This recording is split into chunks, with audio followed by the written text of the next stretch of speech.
बिस्मिल्लाहिर्रहमानिर्रहीम। अस्सलाम वालेकुम माय यूट्यूब फैमिली, क्या हाल चाल है? सब ठीक ठाक है। अल्लाह ताला आपको अपने हिफ्ज़ व अमान में रखे। आज की जी रेसिपी है खारी बिस्किट, आप इसको कह सकते हैं या पफ पेस्ट्री भी कह सकते हैं। तो आज मैं आपको ये बनाना बताऊंगी बहुत ही आसान तरीके से। तो इसमें हमने क्या क्या चीज़ें ली हैं वो मैं आपको बताती हूँ। तो आपने नोट कर लेना है और बिल्कुल क्वांटिटी को आपने ऐसे ही लेना है, तो आपकी चीज़ बहुत ही अच्छी बनेगी। ठीक हो गया? खारी बिस्किट या फिर आप इसको कहेंगे पफ पेस्ट्री। तो ये जी मैंने 2 कप मैदा लिया है, इसको मैंने अच्छे तरीके से छान लिया है।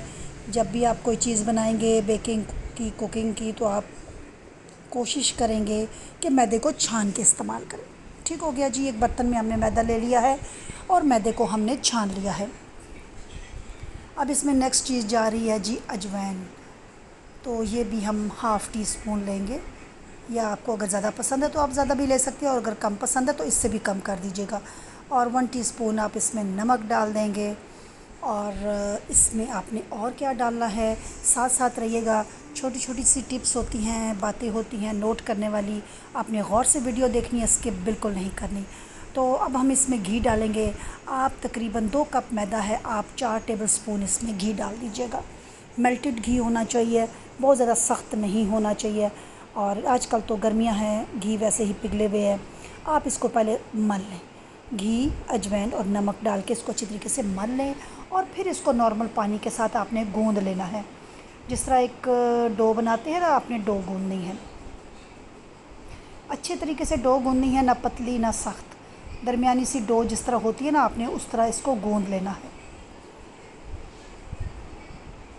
अब आप इसको गूंदते जाएंगे और देखते जाएंगे, जितना आपको पानी की ज़रूरत है आपने उतना ही डालना है। ज़्यादा पतला नहीं करना और ज़्यादा सख्त या हार्ड भी नहीं करना। अब आपने अलग एक बाउल में थोड़ा सा मैदा लेना है।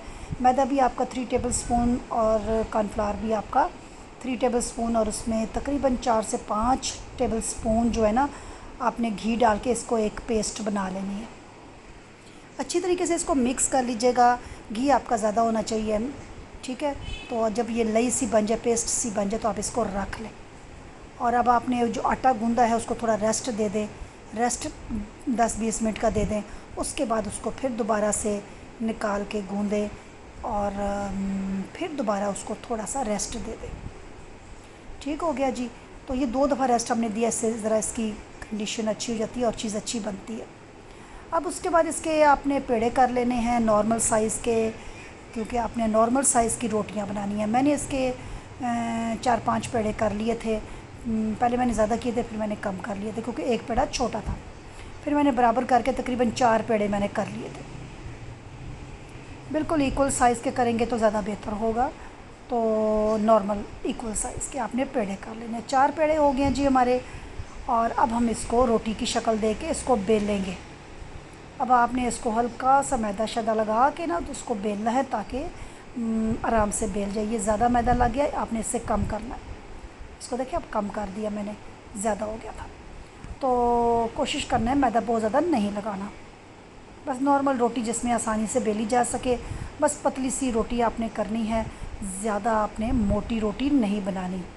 जितनी पतली सी बनेगी उतना आपका काम अच्छा होगा। तो इसकी रोटियां बनाते जाएं, पतली पतली सी बेलते जाएं। और रोटियां कोशिश करें कि एक बराबर ही हों, सारी रोटियां एक बराबर हों। साथ साथ आप रखते जाएं रोटियां। अगला मरला क्या होगा वो भी आप साथ साथ रहिएगा, मैं आपको दिखाऊंगी कि अगला हमारा काम क्या होगा। रोटियां जब अच्छी तरीके से बेल जाएंगी तो हम अगला स्टेप शुरू करेंगे। ये देखिए, रोटियां बेल के हम रखते जा रहे हैं एक प्लेट में, और ये अब आखिरी रोटी हमारी रह गई है, इसको भी हम बेल रहे हैं। आपने भी इसी तरह करना है, रोटियों को अच्छी तरीके से बेलना है, जितना भी पतले से पतला कर सकते हैं करते जाएं। रोटियां जब आप अच्छी तरीके से बेल लेंगे तो आपने वो जो मिक्सचर बनाया है वो आपने लगाना है। वो आपने कैसे लगाना है, वो आपने जिस तरह मैं लगा रही हूँ ना, इसी तरह आपने लगाना है। ब्रश की मदद से लगाएं, हाथ की मदद से लगाएं, ये आप आपकी अपनी मर्ज़ी है। कोई इसमें आपने परेशान नहीं होना कि अगर ब्रश नहीं है आपके पास, हाथों की मदद से भी आप लगा सकते हैं। तो हर रोटी के बीच में आपने ये लगा लिया मिक्सचर। और फिर अगली रोटी इसके ऊपर आपने रख देनी है ऐसे करके। ये देखें रोटी बराबर होगी ना तो फिर बड़ी अच्छी ऊपर फिट हो जाएगी। फिर आपने मिक्सचर इसी तरह लगा देना है और फिर अगली रोटी आपने इसके ऊपर रख देनी है।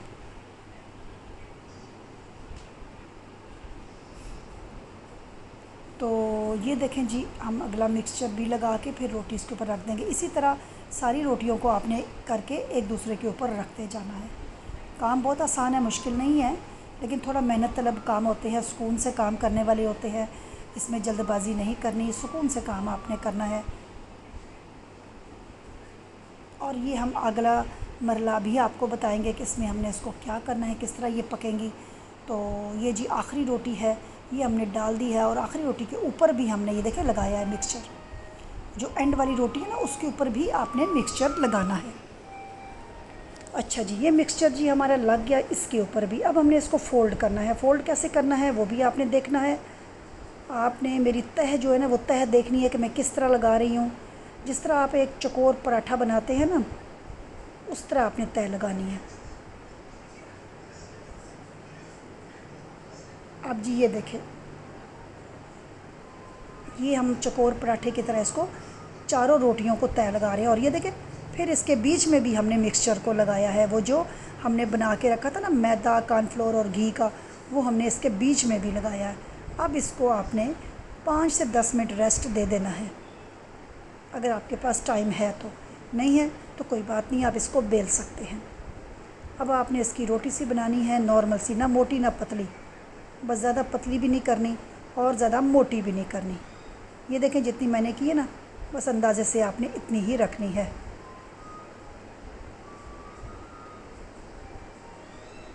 ठीक हो गया जी। अब आपको समझ आ गई इतनी बात। अब अगला भी बहुत आसान काम है, कोई मुश्किल नहीं है, बस आपने ध्यान से देखना है। और अब इसके हमने पिज़्ज़ा कटर के साथ, छुरी के साथ या किसी भी चीज़ के साथ आपने इसके जो डिज़ाइन आपको पसंद हो आप उस डिज़ाइन के टुकड़े काट लेंगे। मैं ऐसे काट रही हूँ, आपको तिनकोनी पसंद है आप तिनकोनी काट लें। मैंने चकोर से काटे हैं, आपको कोई और शक्ल पसंद है आप उस तरह भी काट सकते हैं। तो ये हमने काट लिए इसके टुकड़े से। अब इनको उठा उठा के आप रखते जाएं और इसको घी आपने गरम कर लेना है, नॉर्मल सा घी गरम करना है, ना तेज़ ना हल्का। और फिर आपने इसको फ्राई करना है।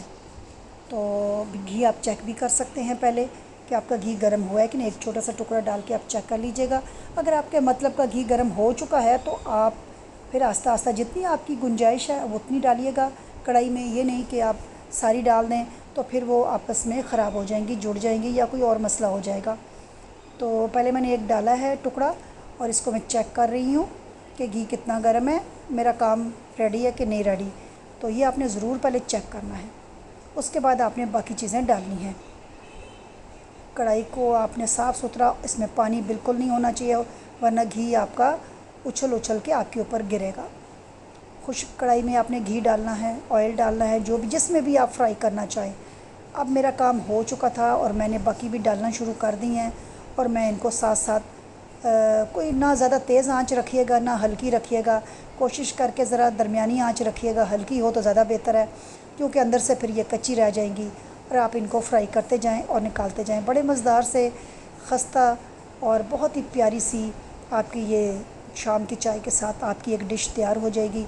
आप इसको खा सकते हैं, नमकीन मज़ेदार, इसमें आपको कोई प्रॉब्लम नहीं है। जो मीठा पसंद नहीं करते उनके लिए बहुत अच्छी चीज़ है,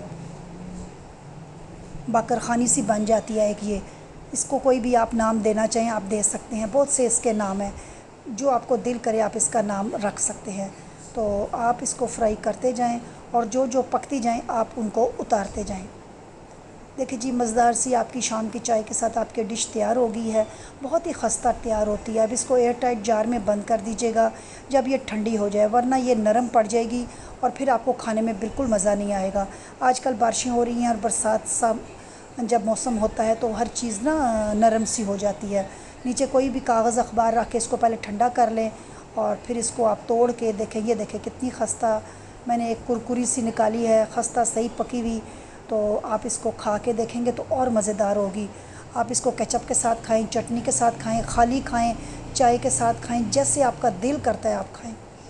मज़ेदार सी बाकर खानी आपकी तैयार है, कुरकुरी मस्ता मज़ेदार खस्ता।